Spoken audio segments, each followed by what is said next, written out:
Hello, everyone. So I don't know if this is a requirement of the TriLockAthon thing, but I was thinking about it. So, all right, you make a challenge lock, right? But what good is a lock without someone picking it? So I'm going to try to pick this challenge lock, and I also have someone I'm going to send it off to once I got it picked. Normally I don't pick my own challenge lock or anything. But I want to try this one, and this is that wicked one. I'll even show you the bidding and everything else. That's that, even knowing about that trap there. So let's make sure this thing still works. Smooth as butter, no hang-ups. That's what always gets me, when you've got a really good smooth lock and then you go to try to open it and it won't let you get in. Oh, and one other thing. I am reunited with a set of picks here. Well, this thing's zoomed in, so you can't really see that. Try to zoom back out. This set of picks was found in my buddy's car, and believe me, I've torn my Jeep apart looking for these.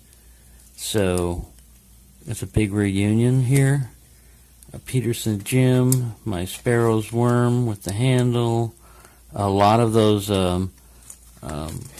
picks, Southward Max picks that I won from Lock Noob's contest a while back. I had a couple of them that I had separated from it, but most of them were in here, and I was like, damn. Anyways, I'm going to try to pick this lock, and let me put, this is kind of like, it works pretty well. It's like a little shotgun type of, it has the same effect, basically. It protects that bottom space down there from you gouging it out, from picking the shit out of the lock, which is what I usually do.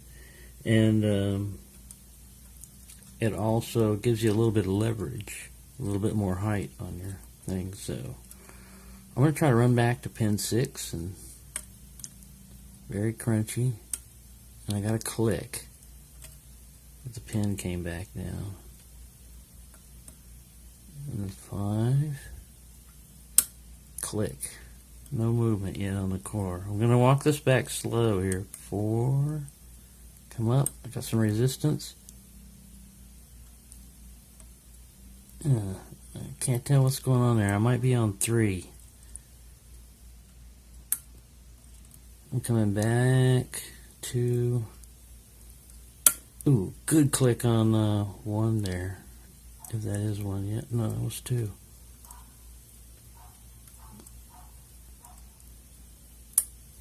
I'm going to lose everything trying to pick 1. Click. Good solid click. That's what I like about a challenge lock is what I always try to get is I want to get one that gets me a deep falset. I love that. I'm trying to recover from one of those and stuff. That's always cool. So I usually try to put T-pins and spools and stuff on things that I want to pick. But I'll mix it up on challenge locks. Alright, now I'm just going to walk through the stack here, and I think I just touched my overset trap. Ooh, good solid clunks out of the sucker. There's no guarantee I'm going to get this guy open. I'm just going to run this thing for 10 minutes, just like it's a challenge lock. And if I don't make it, I don't make it, but I'm going to put it up, mainly because I just want it as an addition to that TriLockAthon thing. You either, if you make a challenge lock, you either got to send it to somebody to pick, or you got to pick it yourself, or else, what's the use of making it? Ooh, good click off of 1. What's the use of making a challenge lock if no one's going to accept the challenge? So I accept the challenge. Ooh, good click on 2 there. I may have touched 3 by mistake. Like I said, I set that guy as low as I could get it. Steel Pinnings gave me some pins a while back, and I picked the gold one, the deepest gold one I could find, and it's perfect for a overset trap. Must be like a 9, but it was right down into the warding. And I set this thing up so that really, if you touch pin 3, you're going to regret it. And I've regretted it because it's just natural for me to, even knowing that that thing's there, if I've got to go down the pin stack and find out the state of each pin, you know, and I don't know how you would get past an overset trap. Ooh, got another good click off of one. Still not much movement on this core here. I'm going like one click at a time because I've threaded this thing and there's serrations in there and I don't want to get carried away.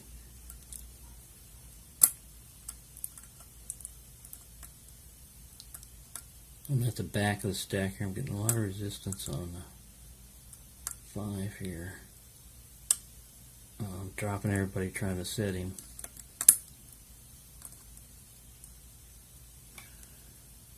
Yeah, 5 minutes, 47 seconds. It's going to be a while.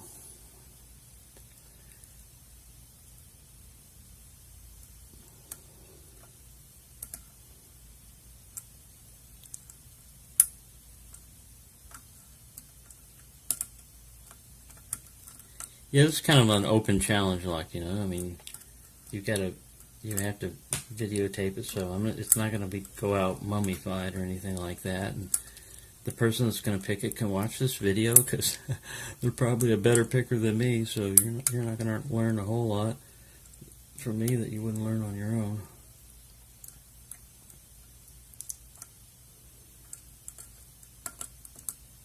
And that's what I've noticed. I tried once before to try to pick this thing, and it wasn't a very long attempt, and I would get clicks and stuff, but I would not get much turn on the core at all.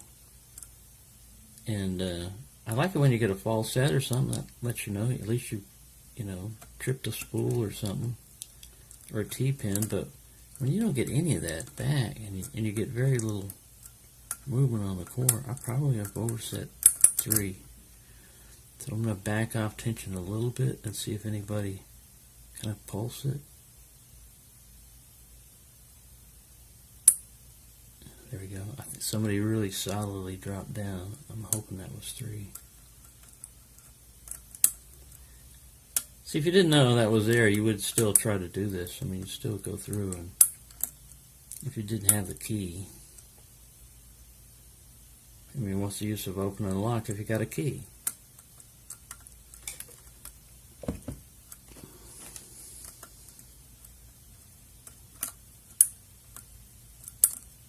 Alright. Nothing. And we're at 8 minutes. So, anyways, I'm very happy that I found my picks. They've been gone for over a month.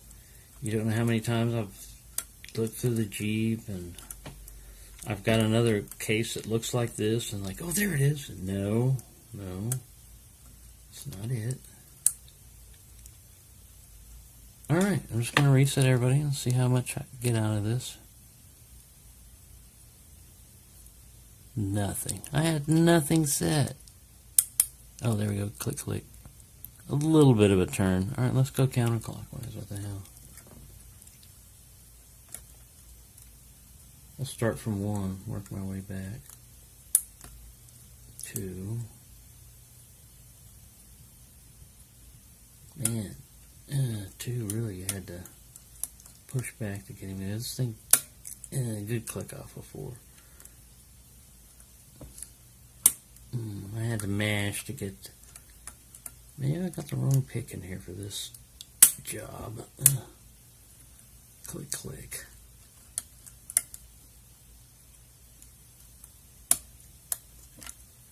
So that's what I do on a 10-minute session.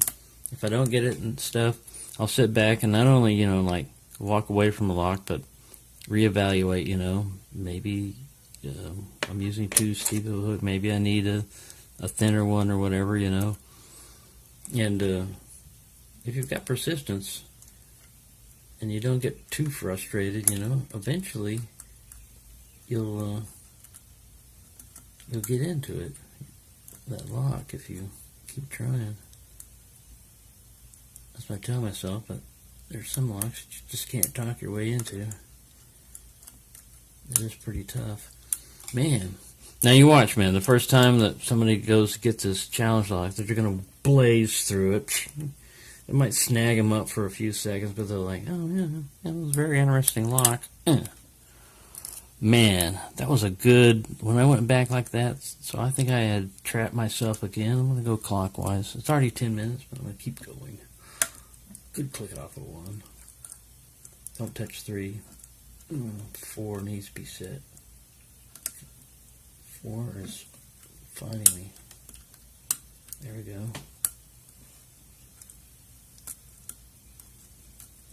I'm not going to go real long on this one. I mean, time-wise, because I've already gobbled up too much time. And I said I was going to stop at 10 minutes, but sometimes you get a lock. Like Bill Bacardi, man, he was ready to give up almost on the last second, and he got his lock open. If he would have just said, okay, I give up, then he might not have gotten it that time. I mean, I doubt there's very few locks that Mr. Bill cannot get into.